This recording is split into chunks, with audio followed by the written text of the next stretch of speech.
Hello everyone, करकायन education YouTube channel में आपका स्वागत है। आज के वीडियो में हम सोल्व करेंगे मैकेनिकल इंजीनियरिंग ऑब्जेक्टिव सीरीज के में स्ट्रेंथ ऑफ मटेरियल के प्रैक्टिस सेट 9। यदि आप इसके पहले के 1 से 8 प्रैक्टिस सेट नहीं देखे हैं तो इसके लिए आपको वीडियो के डिस्क्रिप्शन में प्लेलिस्ट का लिंक दिया हुआ है। आप वहां पे जाकर आसानी से इसके पहले के सभी वीडियो देख सकते हैं। तो चलिए आज हम स्टार्ट करते हैं मैकेनिकल इंजीनियरिंग ऑब्जेक्टिव सीरीज के सब्जेक्ट स्ट्रेंथ ऑफ मटेरियल का प्रैक्टिस सेट 9 का question number first. The maximum shear stress induced in a thin cylindrical cell subjected to internal pressure is what? So that is PD by 8T. A thin cylindrical cell of diameter D, length L and thickness T is subjected to an internal pressure P. The circumferential और hoop strain is what? तो hoop strain क्या होगी? तो ये क्या होता है? That is epsilon H से, एच मींस आपको epsilon H that is PD by 2t, PD upon 2te, PD into 1 minus mu by 2, that is option B is correct. Then question number third, a thin cylindrical cell of diameter D and length L, thickness T and subjected to internal pressure P, then what is the longitudinal strain? तो longitudinal strain क्या हो जाती है? That is PD upon 2TE into 1 by 2 into mu. Then question number 4, when a thin cylindrical cell is subjected to internal pressure then what is the volumetric strain? तो epsilon H जो है आपका hoop strain हो गया, epsilon L जो है आपका longitudinal strain. तो जब भी हम बात करेंगे कि आपका वॉल्यूमेट्रिक स्ट्रेन कितना होता है, तो वॉल्यूमेट्रिक स्ट्रेन जो होता है 2 times of epsilon H that is hoop stress plus epsilon L that is longitudinal stress. That means आपका वॉल्यूमेट्रिक स्ट्रेन क्या हो गया? That is 2 times of hoop strain plus longitudinal strain. Then question number 5. A thin cylindrical cell of diameter D, length L, thickness T is subjected to internal pressure P. Then what is the ratio of longitudinal stress to hoop strain? तो यहाँ पे आपको ratio पूछा गया है। तो ratio क्या है? That is epsilon L that is longitudinal strain upon hoop stress। तो अभी आपका longitudinal strain कितना हुआ था? That is PD upon 2TE into 1 by 2 minus mu, आपका अभी longitudinal divided by क्या होगा? PD hoop strain, PD upon 2TE into क्या था? 1 minus mu by 2, that means this one is this one cancel out। तो ये आपका क्या आ जाएगा? आगे इसको सोल्व करेंगे तो 1 minus 2 mu divided by 2 minus mu, that is option A is correct। Then question number 6, a thin cylindrical cell of diameter D, thickness T, subjected to internal fluid pressure P, the change in diameter is। तो change in diameter क्या होता है? तो change in diameter D, तो change in diameter D, तो ये diameter D आपको किस केस में होगी? तो यदि हमारा change in diameter delta D upon D, ये क्या हुआ? That is strain। तो ये which type of strain is developed? तो that is called longitudinal strain। इसको हम क्या बोलते हैं? That is called longitudinal strain, इसको क्या बोलते हैं, लॉन्गिट्यूडनल स्ट्रेन। तो इसमें आप लॉन्गिट्यूडनल स्ट्रेन अभी हमने क्या किया था, और इसको आप इस तरह से भी निकाल सकते हैं, यदि डेरिवेशन करेंगे तो 1/a into that is sigma H minus mu times of sigma L, तो दैट इज 1/एप्सिलॉन ई इंटू सिग्मा एच, है ना। तो सिग्मा एच क्या होता है, that is PD upon 2t minus mu times of sigma L, that is PD upon 4t। तो इसे हम जब कॉमन लेंगे और सोल्व करेंगे तो ये आपका क्या आ जाएगा, that is PD upon 2t E into 2 minus mu. तो यहां पे पूछ रहा है what is change in diameter, that means delta D equal to क्या हो जाएगी, that is PD square upon 2t into 1 minus, है ना, दैट इज 1, यहां पे 2 माइनस म्यू है, दैट इज 2 माइनस म्यू। और इसे क्या लिख सकते हैं, यदि आपको इसको लिखना है तो इसे लिख सकते हैं पी डी स्क्वायर, क्योंकि आपको ऑप्शन में देखिए कोई नहीं मिल रहा है क्योंकि 2t है ना, P D square upon 2t into 2 minus mu, that is क्या है आपका क्वेश्चन 2 माइनस म्यू, कौन सा करेक्ट हुआ, ऑप्शन डी इज करेक्ट, है ना। और यदि आपको कॉमन लेकर बात करेंगे, है ना, सॉरी इसमें आपको 2 यहां पे 2 हो जाएगी, तो दैट मीन्स आपका यहां पे 4 आ जाएगा, 2 में करेंगे तो 4 आ जाएगी, तो ये आपका नहीं होगा। तो इसे लिखना पड़ेगा P D square upon 2t into 1 minus mu by 2, that is option C is correct. इसको आप ऑप्शन सी, क्योंकि आपका P D square upon 2t नहीं होगी, वहां पे 4 होगी जब हम उसको 2 से बाहर करेंगे तो, okay. Then answer, correct answer क्या हो जाएगा, option C. Is it clear? यदि कहीं आपको कंफ्यूजन है तो आप एक बार देख सकते हैं। देन क्वेश्चन नंबर 7, है ना, question number 7 is what, a thin cylindrical cell of diameter 100 mm, wall thickness 2.5 mm, subjected to internal pressure 1.5 Newton per mm square, the maximum stress develop in a cylindrical wall, है ना। तो maximum stress किस में develop होगा, तो आपका इसमें always क्या होता है, हुप स्ट्रेस, है ना। इस केस में आपका मैक्सिमम स्ट्रेस कौन सा होगा, that is hoop stress, that is sigma H equal to PD upon क्या होगा 2t, है ना। तो P आपका क्या है, दैट इज 1.5 न्यूटन, है ना। D डायमीटर क्या है, that is 100, 2 into T, 2 into 2.5, है ना।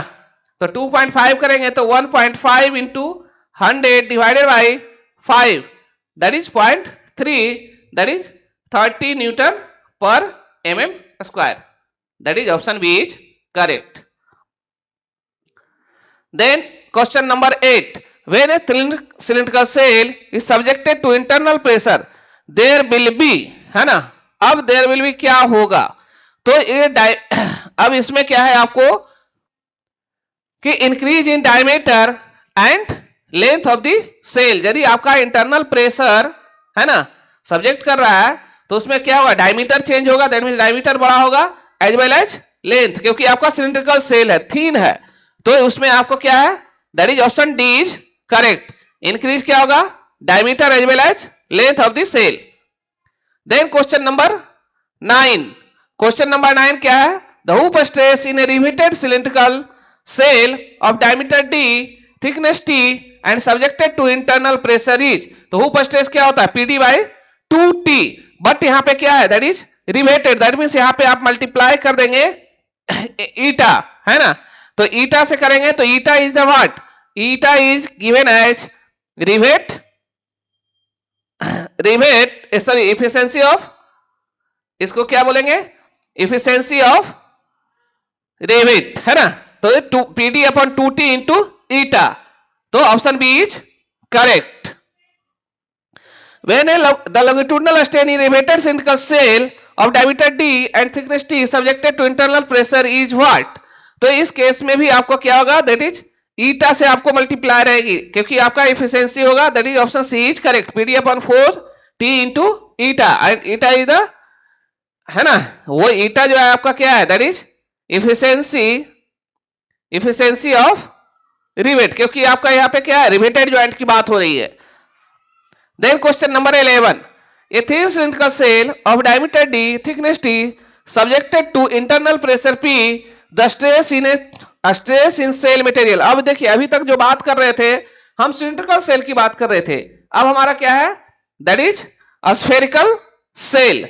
तो स्फेरिकल सेल में अभी क्या आ जाएगी, यहां पे पूछ रहा है कि आपका कौन सा स्ट्रेस डेवलप होगा, तो that is PD upon 4t, है ना। Then the maximum shear stress in a thin spherical cell subjected to internal pressure P is 0।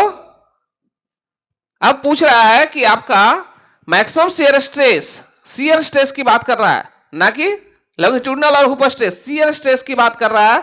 तो उस केस में हमारा स्फेरिकल सेल में क्या इंटरनल प्रेशर P इज 0 होगी, तो yes. Then question number 13, a thin spherical cell of diameter d, thickness t, subjected to internal pressure P, what is volumetric strain। अब इसमें पूछ रहा है कि आपका वॉल्यूमेट्रिक स्ट्रेन क्या होगा। तो अभी देखिए, इसके पहले आपका वॉल्यूमेट्रिक स्ट्रेन किसका था, थिन सिलिंड्रिकल सेल का। तो थिन सिलिंड्रिकल सेल थी, तो उस केस में हमारा क्या था, 2 times of hoop strain plus longitudinal strain.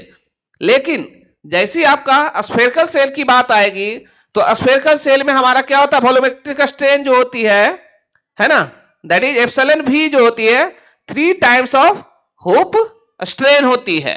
तो अब आपका हुप स्ट्रेन इसमें क्या होता है, जब भी थिन सिलिंड्रिकल स्फेरिकल सेल है तो इसमें आपको hoop stress as well as longitudinal stress both are same, है ना, इसमें सेम होता है। तो epsilon h equal to epsilon n equal to अभी क्या हो गया, PD upon 4t e into 1 minus mu. तो अब यहां पे देखिए क्या होगा, 3 टाइम्स, तो यहां पे क्या हो जाएगा, 3pd, कोई ऑप्शन है, 3pd upon 4t into 1 minus mu, और यहां पे 1/m जो है, म्यू इक्वल टू क्या है, that is 1/m। Then option C is correct. तो आपका स्फेरिकल सेल में वॉल्यूमेट्रिक स्ट्रेन क्या होता है, 3 times of the longitudinal either hoop strain, क्योंकि इस केस में आपको hoop and longitudinal both are the same. Clear. Then question number 14, a thin cylindrical cell, again आप क्या गया, सिलिंड्रिकल सेल की बात कर रहे हैं। देन आपका पूछा जा रहा है कि आपका लॉन्गिट्यूडिनल और वॉल्यूमेट्रिक स्ट्रेन क्या होगी। तो वॉल्यूमेट्रिक स्ट्रेन इस केस के लिए आपका क्या होगा, इसमें हम 14 में जो हम बात कर रहे हैं वॉल्यूमेट्रिक स्ट्रेन, तो वॉल्यूमेट्रिक स्ट्रेन का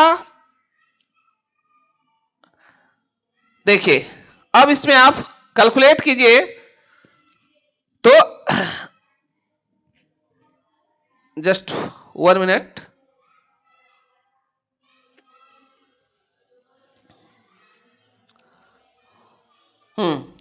तो इस केस में आपको थिन सिलिंड्रिकल सेल है, तो थिन सिलिंड्रिकल सेल है, तो आप इस केस में क्या होगा, एप्सिलॉन v इक्वल टू, है ना, क्योंकि वॉल्यूमेट्रिक, तो 2 times of epsilon h plus epsilon l। तो इसमें आपका 2 टाइम्स ऑफ एप्सिलॉन h क्या होता है, that is pd upon 2te into 1 minus mu by 2 plus volumetric pd upon 2te into 1/2 minus mu. अब यहां से हम क्या करेंगे, ऐड करेंगे, तो क्या होगा, pd अपॉन 2t कॉमन लिए, है ना, पहले अभी 2te कॉमन हो गया, तो इस केस में 2 से आपको मल्टीप्लाई करेंगे, तो 2 माइनस म्यू प्लस, है ना, 2 माइनस म्यू प्लस, ये क्या है आपका, इसको हम ये करते हैं, तो 1 माइनस 2 म्यू बाई 2, तो यहां से 2 इधर जाएगा तो 4 माइनस 2, और यहां ये बाहर हो जाएगा, दैट इज 4। तो इसको आप फिर से अरेंज करके लिखेंगे तो PD अपॉन 4TE इंटू, है ना, 4 1 5, दैट इज 5 माइनस यहां पे क्या है 2 और 2 4, 4 म्यू, और म्यू जो है आपका क्या है 1/m है। तो यहां से आप देखिए कि PD upon 4T into 5 minus 4, that is option D is correct. Then question number 15. A thin cylindrical cell of diameter D and thickness T is subjected to internal pressure P. The ratio of longitudinal strain to volumetric strain पूछा गया। अब तो यहां पे क्या पूछा गया है, longitudinal strain upon volumetric strain। तो अभी देखिए आपका longitudinal strain क्या हो गया, that is PD upon 2TE into, और इसको यदि इंटू 1 माइनस म्यू बाई 2, और वॉल्यूमेट्रिक स्ट्रेन अभी क्या है, अभी हमने देखा कि PD upon 4TE into 5 minus 4 mu. तो इसको आप 1/2, तो ये क्या हो गया 2 माइनस म्यू, तो यहाँ पे क्या होगा 4, ये cancel out, PD upon 40 cancel out. तो ये जो आपका रेशियो आ जाएगा 2 minus mu divided by 5 minus 4 mu. तो देखिए आपका कहीं कोई ऑप्शन है ऐसा, तो m minus 2 divided by 5m, है ना, 5m minus 4, that means option आपका इसमें क्या है, ऑप्शन डी आपको अरेंज हो रही है। यदि आपको इसको m के फॉर्म में लिखेंगे तो 2 minus 1/m divided by 5 minus 4/m, तो यहां क्या हो जाएगी 2m minus 1 divided by 5m minus 4, है ना, 5m minus 4mm cancel out.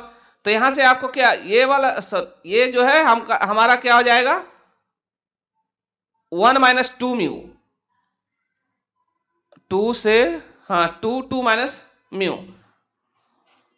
ये 1/2 माइनस म्यू था, ये आपका एप्सिलॉन था ना, 1/2 माइनस म्यू, इसको करेक्ट कर लेंगे, ये क्या है 1/2 माइनस म्यू, तो ये आपका 1 माइनस 2 म्यू हो जाएगा। तो यहाँ पे 1 माइनस 2/m, तो ये आपका खत्म, तो m माइनस 2, तो ये आपका option D is correct. Then question number 16, the thickness of a cylindrical cell with hemispherical end is what, है ना। तो इस केस में हमारा क्या होगा more that the spherical end, है ना, थिकनेस क्या होगा more than the spherical end. The hoop stress in a thick cylindrical cell is maximum at the inner radius। अब पूछा जा रहा है कि hoop stress, अब यहां थिन की बात नहीं, थिक cylindrical cell की बात कर रही है, तो maximum at the inner surface, yes, maximum at the inner surface। Lamb theory is associated with, तो Lamb theory जो है आपको किससे है, थिक cylindrical cell, है ना, थिक cylindrical cell से हमारा क्या है एसोसिएटेड है। और ये लेम थ्योरी जो बात करते हैं कि आपका इसमें जो रेडियल स्ट्रेस और हुप स्ट्रेस की बात करते हैं, तो उसको हम उसके अकॉर्डिंग मैनेज करते हैं। जैसे आपका रेडियल स्ट्रेस जो होता है a minus B upon R square, and sigma H जो होता है a plus B upon R square. A B जो है हमारा कांस्टेंट होता है, जो कि हमारा बाउंड्री कंडीशन से फुलफिल होता है। तो Lame theory is associated with thick cylindrical cell। Then question number 9, in a thick cylindrical cell subjected to internal pressure P, the variation of circumferential hoop stress across the thickness is। अब देखिए आपका इसमें लेम theory की जब जैसे ही हम बात किए तो इसमें बोल रहा है हुप स्ट्रेस, तो that is sigma H equal to A plus B upon R square. तो बी अपॉन आर स्क्वायर है, तो ये जैसे ही बात हो रही है तो ये क्या है नेचर क्या हो रहा है, that is hyperbolic in nature है, तो इसमें आपका कोई ऑप्शन नहीं गिवन है, तो इसलिए हम इसको नहीं कोई करेक्ट किए हैं। आपका एक बुक का क्वेश्चन है, बट बुक में आपको क्या है, आंसर गिवन है, that is parabolic in nature. But हमारा जो है थ्योरी बात करता है कि according to Lame theory sigma H है ना, हुप स्ट्रेस क्या है, that is sigma H A plus B by R square. तो यदि आपको सिग्मा स्ट्रेस की बात करेंगे तो ये क्या है, पैराबोलिकली वैली करेगी, है ना। तो यदि आपका पैराबोलिकली दिया हुआ है तो आप उसको करेक्ट करेंगे, ठीक है। Next question, in a thick cylindrical cell subjected to an internal pressure P, the tangential stress across the thickness of the cylinder is, है ना। तो अब इसमें क्या है कि यदि हमारा थिक सिलिंड्रिकल सेल है तो इसमें दो टाइप का स्ट्रेस डेवलप होगा, इंटरनल स्ट्रेस। तो इसमें variation of circumferential stress across the thickness is hyperbolic nature हो गया। लेकिन जब हम बात करेंगे कि यदि हमारा अक्रॉस टेंजेंशियल क्या होगी, तो टेंजेंशियल स्ट्रेस जो है वो हमारा क्या है, पैराबोलिकली वेरी करती है। कैसा, पैराबोलिक, कहां पे, maximum at the inner surface and minimum at the outer surface. इसमें देखिए दो चीजें हो रही है कि tangential stress across the thickness क्या होता है, maximum at the inner surface and minimum at the outer surface. लेकिन नेक्स्ट क्वेश्चन देखिए, अभी आपका रेडियल स्ट्रेस सेम क्वेश्चन है, रेडियल स्ट्रेस क्या होगी, अभी आपका maximum at the inner surface तो होगी, बट है ना, अब यहां पे इसका रेडियल स्ट्रेस जो होता है, रेडियल स्ट्रेस की हम जब बात करेंगे तो ये क्या होता है, maximum at the inner surface but zero at the outer surface. और यहां पे क्या हो रहा है, मिनिमम, मिनिमम में क्या हो सकता है, जीरो भी हो सकता है और कुछ वैल्यू भी हो सकती है, जीरो नहीं भी हो सकती है। तो यही दो डिफरेंस है इन थिक सिलिंड्रिकल सेल में। यदि आपका टेंजेंशियल एक्रेस थिकनेस के अकॉर्डिंग कैसे वेरी कर रही है, तो आपका उसमें देखेंगे कि टेंजेंशियल स्ट्रेस जो है, यदि हमारा थिक सिलिंड्रिकल सेल है, जैसे आपका यहां पे ड्रॉ करते हैं, ये आपका सपोज थिक सिलिंड्रिकल सेल हो गई, है ना, अच्छे से डायग्राम, ये इंटरनल। तो इसमें आपका जो वेरिएशन स्ट्रेस का वेरिएशन है, ये सेंटर पॉइंट इस तरह से है, तो इस तरह से होगी। दैट मीन्स आपका यहाँ पे मैक्सिमम हो रहा है और आउटर पे जाते जाते क्या हो रही है, दैट इज मिनिमम, है ना। नोट ऐसा यहाँ पे नहीं, लेकिन आपका वही केस में यदि हम इस केस की बात करेंगे रेडियल में, तो ये क्या है वेरिएशन, ये आपका इनर सरफेस, ये आपका इस तरह से, ये इस तरह से आपको यहां से मैक्सिमम होके यहां पे ये जीरो हो जाती है। तो ये आपको कंफ्यूजन नहीं होना चाहिए कि thick cylindrical cell subjected to tangential stress क्या होगा, मैक्सिमम दोनों केस में आइदर रेडियल स्ट्रेस हो और आइदर टेंजेंशियल स्ट्रेस हो, maximum at the inner surface but tangential stress minimum at the outer surface and radial stress zero at the outer surface. Clear. Question number 22, in a thick cylindrical cell subjected to internal pressure P, tangential stress is always tensile stress whereas radial stress is compressive stress। तो इसमें आपको क्या होता है, देखिए radial stress always compressive होता है and tangential stress जो है ना, जिसको टेंजेंशियल और इधर लॉन्गिट्यूडिनल स्ट्रेस की बात करते हैं, वो हमारा क्या होता है, टेंसाइल होता है ना, टेंसाइल होता है। तो इट इज करेक्ट, बट एक स्ट्रेस और बच रही है, दैट इज हुप स्ट्रेस, है ना, और सरकमफ्रेंशियल। तो ये भी क्या होता है, टेंसाइल इन नेचर होता है। In a thick cylindrical cell subjected to internal pressure P, the maximum radial stress at inner surface of the cell is, तो क्या होगा, कंप्रेसिव होगा, क्योंकि आपका मैक्सिमम रेडियल स्ट्रेस क्या होगा, compressive in nature. The maximum tangential stress in thick cylindrical cell is always the internal pressure acting on the cell is, है ना। पूछ रहा है कि अब आपका मैक्सिमम शियर स्ट्रेस कहां पे होगा, तो ये आपका इसमें क्या होगा, ग्रेटर देन द ग्रेटर, क्योंकि ऑलवेज क्या होगा, ग्रेटर होगा, इंटरनल प्रेशर से क्या होगा, ज्यादा होता है। That is option C. When a column is subjected to eccentric load the stress induced in the column will be, तो इसमें क्या होगा, direct stress as well as bending moment, क्योंकि ये आपका देखिए सपोज ये कॉलम है ना, और ये आपका क्या है, सेंटर लाइन है, तो सपोज यहां पे आपका लोड लगेगी तो एक तो डायरेक्ट स्ट्रेस जनरेट होगा और साथ में ये क्या करेगा, बेंड करने की कोशिश करेगा, तो यहां पे direct stress as well as bending stress both are develop.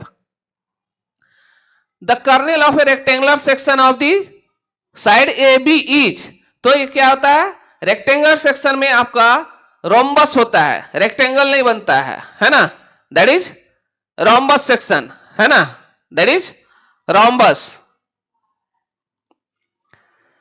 Then if the magnitude of direct stress and bending stress is equal, then there will be zero stress at the extreme end of the column। अब पूछ रहा है कि यदि हमारा direct stress और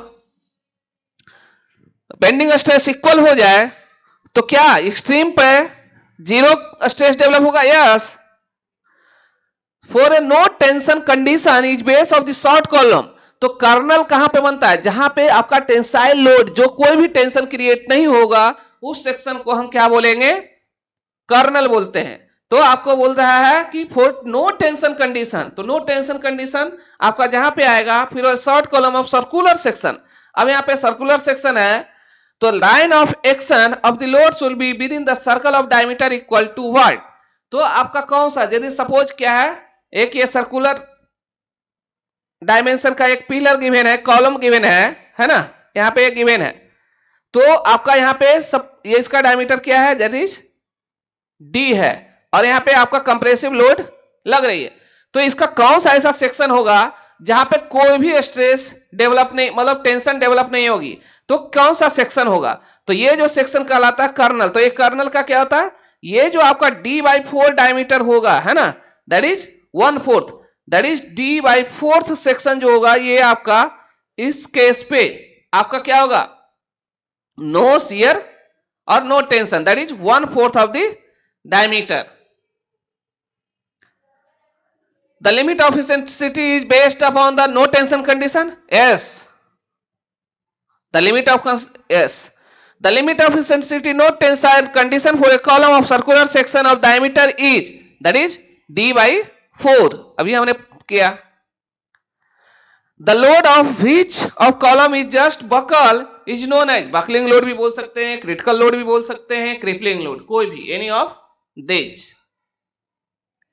For a long column the value of buckling load is, है ना, अब बोल रहा है for a long column the buckling load is क्या होगा, लेसर होगा या ग्रेटर होगा, तो आपका buckling load is less then the crushing load, क्योंकि बकल करने के लिए क्या है, कम ही में आपको बेंड हो जाएगी, बकल हो जाएगी, बट क्रश करने के लिए मैक्स उससे ज्यादा आपको लोड की रिक्वायरमेंट होगी। According to Euler column theory the crippling load of a column of length L and fixed at both end, आपका क्या है, fixed at both end, fixed at both end is crippling load for similar of column hinged at both and.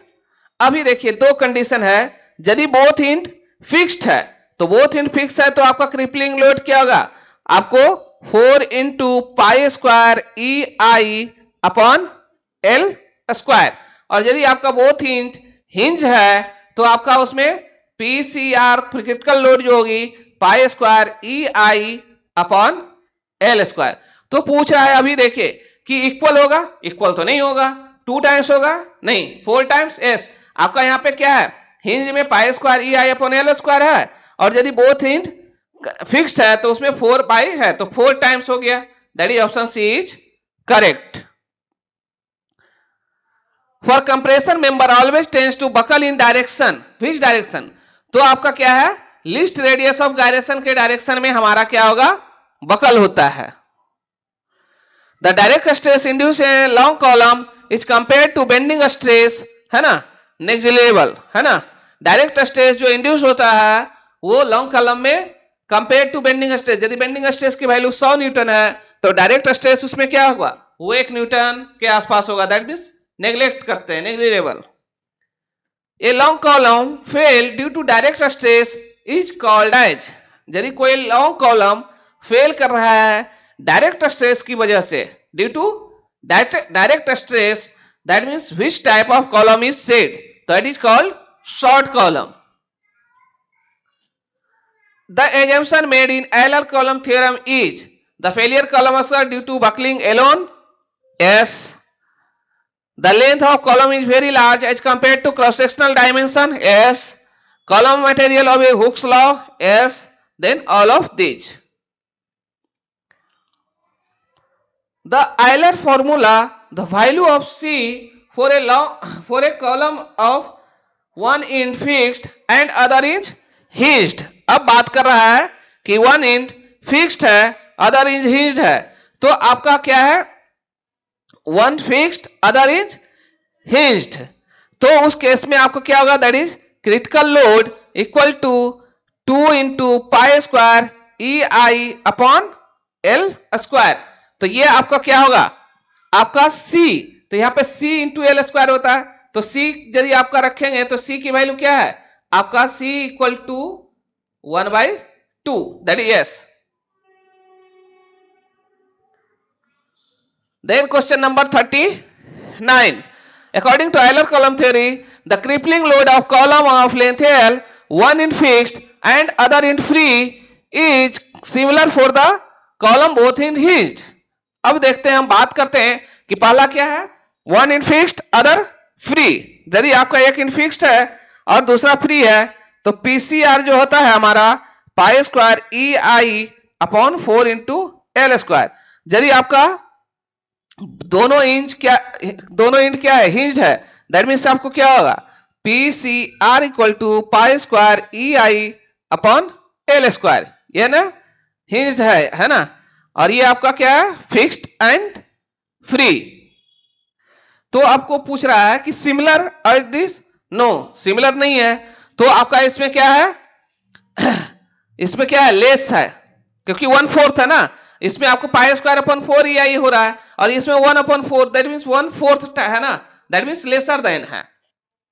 The bending stress in a beam is, अब इसमें आपका पूछ रहा है क्या होगा, तो directly proportional to the bending moment, directly proportional to the bending moment.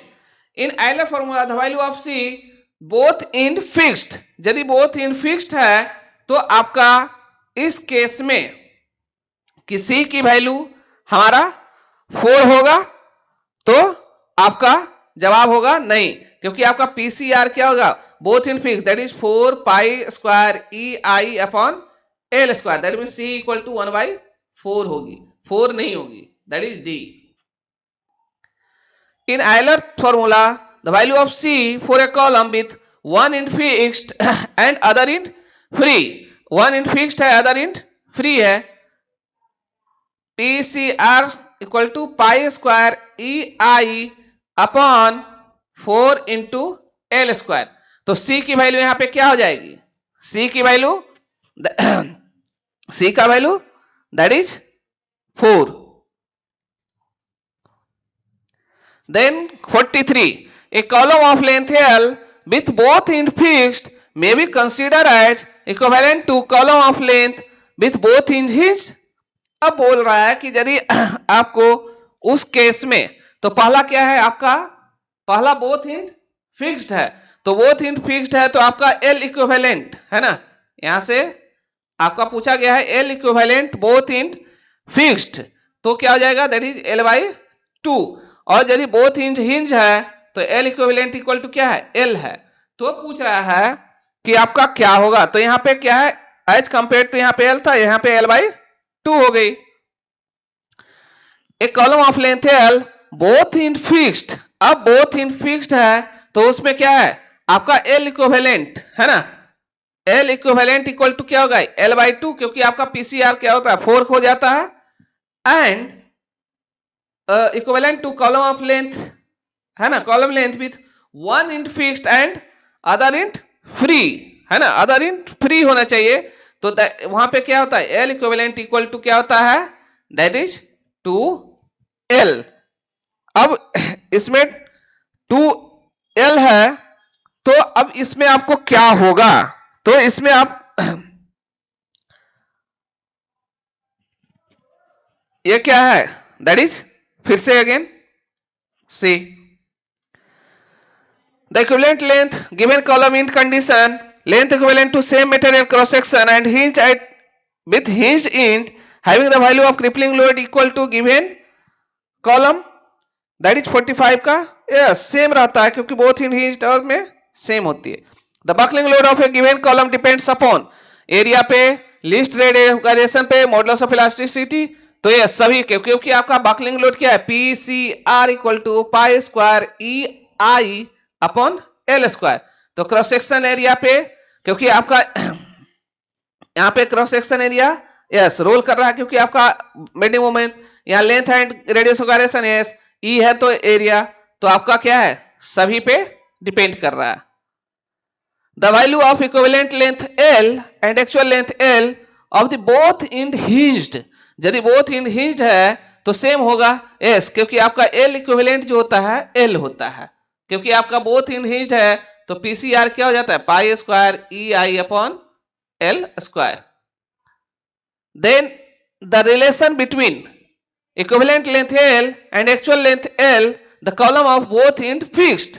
तो जब both end fixed है तो उस केस में हमारा क्या होगा कि आपका both end fixed है तो आपका उस केस में PCR जो हो जाएगी 4 pi square E I upon L square. तो दैट मीन्स L इक्विवेलेंट जो होगा L by 2, that is option A is correct. The relation between फिर again one अब क्या बोल रहा है, one in fixed other is hinged. एक fixed है other in hinged है तो उस केस में पाई स्क्वायर क्या होगा, तो P C R equal to 2 into pi square E I upon L square. Then L equivalent क्या हो जाएगी, L by root 2. Option B is correct. The value of equivalent length is taken to half of the actual length of the column with one end fixed and other end free. तो one end fixed and other end free के लिए L equivalent क्या होता है, that is 2L, that is 50 का B. Disagree. A vertical column has two moment of inertia. The column will tend buckle in direction of least value of the moment of inertia. तो किसके minimum moment of inertia जहां रहेगा उसी में ये होगी. The column whose slenderness ratio क्या होता है, एल इक्विवेलेंट अपॉन के, है ना, K is radius of gyration. तो column whose slenderness ratio is 80 are known as, उसको क्या हम बोलते हैं, तो दैट इज शॉर्ट कॉलम. यदि आपका लेस देन 80 है स्लेंडरनेस रेशियो तो short column. Then the slenderness ratio is what, the length of column to the least radius of gyration, that is option B, है ना. slenderness ratio जो हमारा होता है L equivalent upon K. then question number 54, in order to know whether a column is long or short we must know its slenderness ratio. yes, यदि आपका slenderness ratio क्या है, less than 80 है तो short, greater than 80 है तो long. A column with maximum equivalent length has, तो maximum equivalent length आपका किस केस में होगा, तो जिस केस में आपका 2L, तो आपका 2L कब होता है, one end fixed and other end free, one end fixed other end free, that is option D is correct, है ना. then question number 56, a column is said to be short. तो column said कब होगा, that is less than ratio of length, है ना, ये that is slenderness ratio, इसी को बोल रहे हैं. लेंथ से लेंथ का radius, least radius of gyration, that is less than. तो आपका that is option C is correct. Then Euler formula is good hold for. अब देखिए आयलर फॉर्मूला, क्योंकि आपका आयलर फॉर्मूला जो है आप किसके लिए, तो लॉन्ग कॉलम के लिए हमारा एप्लीकेबल है Euler's formula. If the slenderness ratio for a column is 100, then is said to be long column. क्योंकि आपका 80 से लेस है तो short column, 80 से greater है तो long column. The Rankine constant for mild steel column when both end hinged, तो 1 upon 75,000. The Rankine formula good hold for. देखिए आप ऊपर आइलर्स फॉर्मूला लॉन्ग कॉलम के लिए है, तो रैंकिन फॉर्मूला की जरूरत कब पड़े, क्योंकि आपका इसमें long as well as short दोनों कवर हो जाए, that means both short and long column, that is option C. In case of eccentric loaded strut preferred is, है ना, कौन सा सेक्शन, तो that is composite section. A masonry dam में fail due to, अब ये क्या है, इसमें ज्यादा सिविल का आता है, बट हमने ये दो क्वेश्चन जब एक साथ था तो हमने बस दो ही क्वेश्चन लिया, है ना। तो आपका कोई भी यदि डैम है तो tension in masonry based dam होगा तो भी फेल हो जाएगा, ओवरटर्निंग ऑफ द डैम तो भी, crushing of masonry at the base of the dam तो भी, that is option D is correct. In order to avoid sliding of masonry dam, the force of friction between the dam and soil should be at least 1.5 times of the total water pressure per meter of the length। तो हमने इस तरह से practice set 9 discuss किए। यदि आपको कहीं भी कंफ्यूजन है, कहीं भी दिक्कत है, तो आप कमेंट में जरूर कमेंट करें, और यदि आपके लिए ये सीरीज यूजफुल है तो आप इसको लाइक करें, शेयर करें, और यदि चैनल पे नए हैं तो चैनल को सब्सक्राइब करें। Thanks for watching. Thank you.